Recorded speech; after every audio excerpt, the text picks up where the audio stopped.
Body image has been around for a long time. We've seen it in the past, we definitely see it right now, and we're more than likely going to see it in the future. And it's definitely proven to be both an empowering thing and a disempowering thing. But before we really dive into body image, we need to know and have a clear understanding of what body image is. And the National Eating Disorder Collaboration defines body image as a person's perception of their physical self and thoughts, feelings, both positive and negative, which result from those perceptions. So today, I'm going to be using Burkean's concepts of action versus motion, the hierarchy, the negative, to further analyze body image in the past, present, and future, and how that is proven to be both empowering and disempowering. So to begin with the past, body image first started being commercialized in the 1950s, and women really had two distinct roles. I'm sure we can all picture the woman in the 1950s in a long skirt, taking care of the kids, cooking, sweeping, cleaning.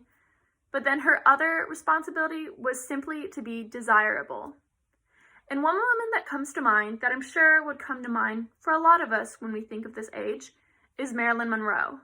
Marilyn was sort of at the forefront of the body image during these days. She was a little curvier, a little bit bigger, and really set the standard that there's not only one body type. And in the image to the left, you can see an example that says, "If men hate the sight of you, read this."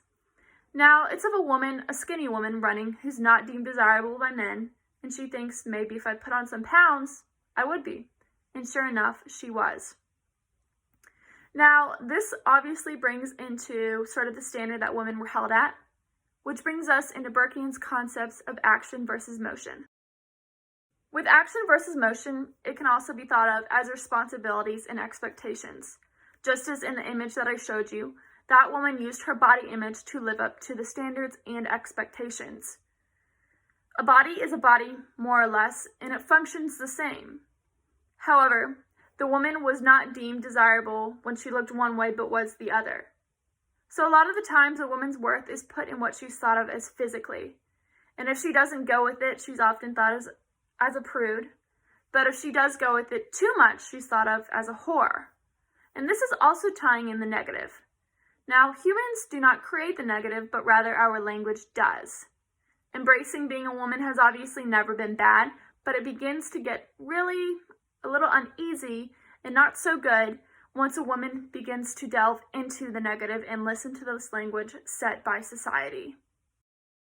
In the present, we've definitely seen a shift from this heavier person body to a more skinnier standard. And one article found that, quote, being skinny is tied more to with success, and there's definitely prejudice against the obese.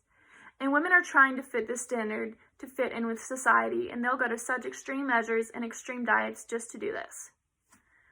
The Canadian Broadcasting Corporation actually spotlighted a person who used to be a model called Liza Golden Bawani. Now, Liza only ate 500 calories when she was a model simply to keep her physique.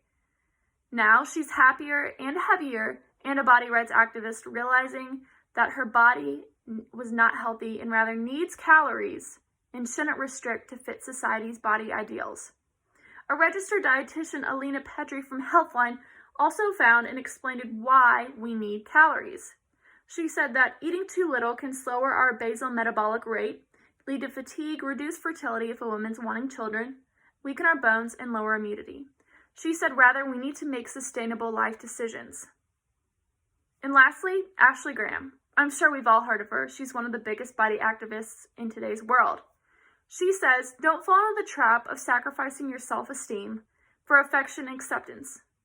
No matter what your size, you are a sexy goddess, and we need to remember that. And this leads us into sort of the hierarchy that is extremely prevalent in today's world and how that's affecting the body image world as well. So when it comes to the hierarchy, it results directly from the negative. Now the negative is that language that we have created. And a lot of the times it's drilled into women's brain of what they need to look like, especially in today's age, they need to be skinny. And so, knowing this, they try to control where they fall on the social ladder. They find all their worth to be in their physical appearance. So, They try fad diets, they try extreme exercises, anything to fit what society deems acceptable. But as we've picked up on, it's always changing. In the 1950s, women were deemed more attractive when they were a little bit heavier, and it's changed now, presently, to being skinnier. So, what does this mean for the future? Taking into consideration the future of body image, it's definitely a group effort. We're all in it together, and we need to promote the beauty in every individual body type. And I really think that we're starting to step in the right directions. There's different people speaking up on social media, more campaigns, and a lot of word being spread. But there are also different approaches.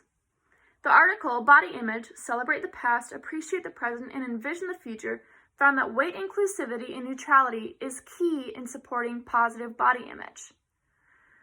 Another article, The Case for Body Positivity on Social Media Perspectives and Current Advances and Future Directions, found that future research is necessary to further understand this complex effect. For example, interviews may provide greater insight on how women may experience both body appreciation as well as self-objectification. All extremely important things to understand as we delve further into body positivity and really understanding the root of body image.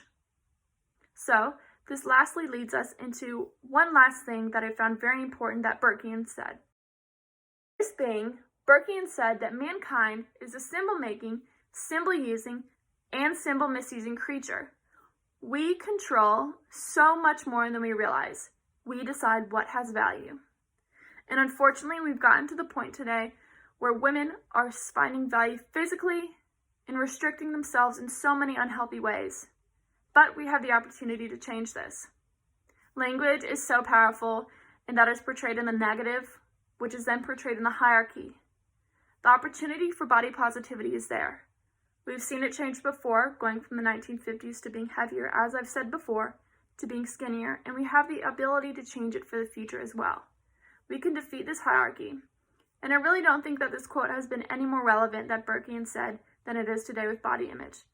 We have the power to create and use it the way that we want to use it.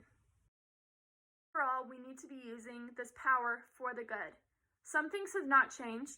Women are still deemed desirable, caring, emotional, but I think we're headed in the right direction. There's more talk about body image and body positivity than I have seen ever in my life. There's body rights activists and campaigns. We are so powerful, and we have the ability to use language for the better. Burke lastly says the use of language as a symbolic means of inducing cooperation in beings that by nature respond to symbols. So, we've seen the past body image, we've seen it today, and again, I can't emphasize it enough, we have the ability to accept and understand the capabilities of a woman's body and the beauty of it, no matter the shape, the size, anything. We have the ability to spread body positivity to another level.